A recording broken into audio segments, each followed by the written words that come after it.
Bienvenue sur LinguaWire français A2. Aujourd'hui, deux histoires. Une panne d'un appareil pour animaux et de nouvelles règles pour les centres de données. Pour mieux comprendre cet épisode, retrouvez les transcriptions, les traductions anglaises et le vocabulaire sur linguawire.com.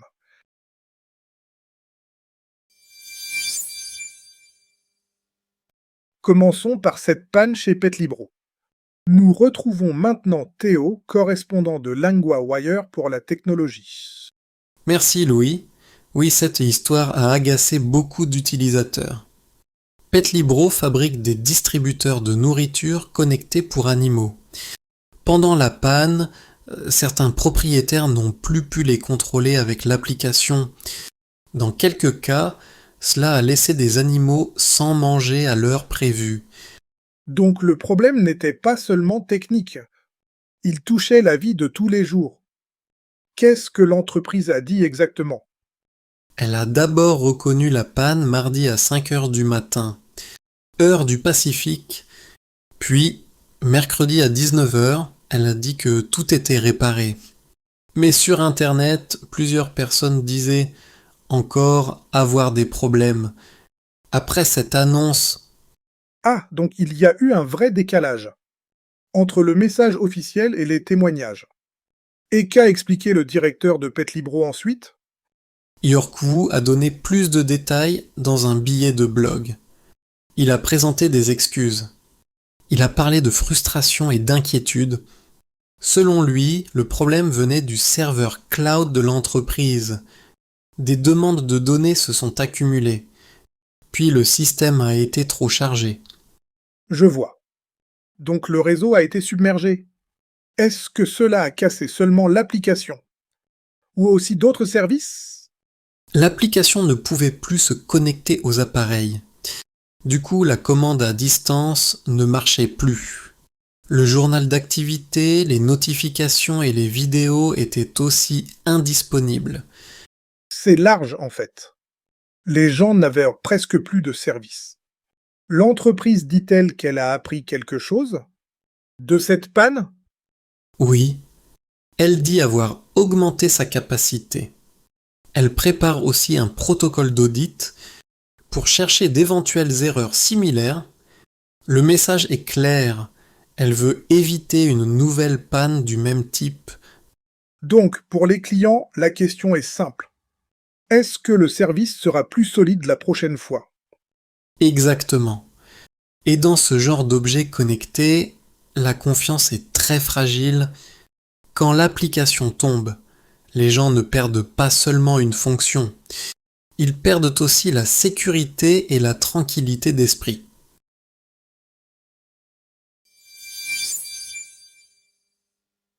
Passons maintenant au centre de données et aux nouvelles règles. Nous retrouvons maintenant Camille, correspondante de LinguaWire pour la technologie.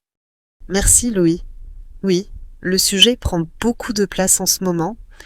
Dans plusieurs villes, les habitants protestent contre les centres de données.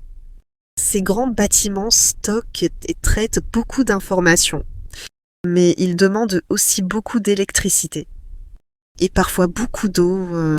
On comprend mieux pourquoi cela crée des tensions. Qu'est-ce qui change maintenant dans certaines villes ? Plusieurs villes révisent leurs règles pour ces projets. Elles veulent décider plus clairement où ces bâtiments peuvent être construits. Elles veulent aussi limiter certains effets pour les voisins. Donc ce n'est pas seulement une question de technologie, c'est aussi une question de quartier et de vie locale. Qu'est-ce qui inquiète le plus les habitants ? D'abord, les factures d'électricité. Dans l'Arizona, la plus grande entreprise d'électricité demande une hausse de 14%. Elle demande aussi une hausse de 45% pour les gros clients. Surtout les centres de données. Beaucoup de gens disent que les familles ne devraient pas payer pour eux. C'est une vraie dispute. Qui doit payer la note ? Et les entreprises, elles répondent quoi ? L'entreprise dit que ses coûts ont augmenté. Elle dit aussi qu'elle investit pour répondre à une demande très forte. Mais les protestataires ne sont pas convaincus. Je vois. Et les villes vont-elles vraiment changer leurs règles? Certaines le font déjà. Phoenix, par exemple, s'appuie sur des recommandations plus anciennes, mais elle veut aller plus loin. La maire dit que les centres de données doivent être utiles aux communautés locales. Elle a aussi signé un accord avec une quarantaine de villes dans le monde. Donc la pression vient à la fois des habitants et des élus. Quelles sont ces nouvelles idées concrètement? Les villes veulent des règles plus strictes. Elles veulent éviter des bâtiments trop proches des logements. Elles veulent aussi limiter la pollution et l'usage des énergies fossiles. Et elles parlent aussi de protéger l'eau. C'est un débat très moderne, mais très concret aussi. Et maintenant, que faut-il surveiller? Le régulateur de l'Arizona doit décider cette année du niveau de hausse possible. Et l'État a aussi mis en pause certains avantages fiscaux pour 3 ans. Mais juste avant cette pause, il y a eu beaucoup de nouvelles demandes de projets. Donc la question n'est pas finie du tout.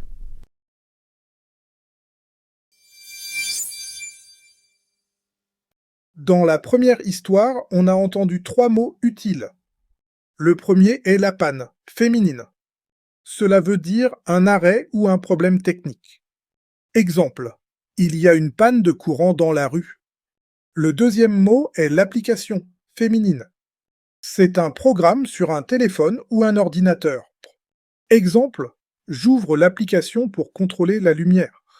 Le troisième mot est le serveur, masculin. C'est un ordinateur qui donne des services.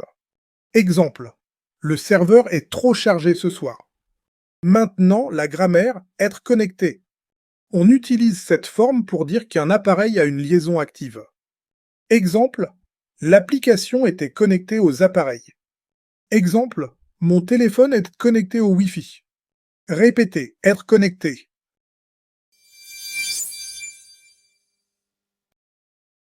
That's today's news in French. Every word you just heard is written out at linguawire.com, the full transcript and English translation line by line, and a tab to check glossary for words you don't yet know. That's linguawire.com. Follow the show so we're there in your feed tomorrow. Speak to you then.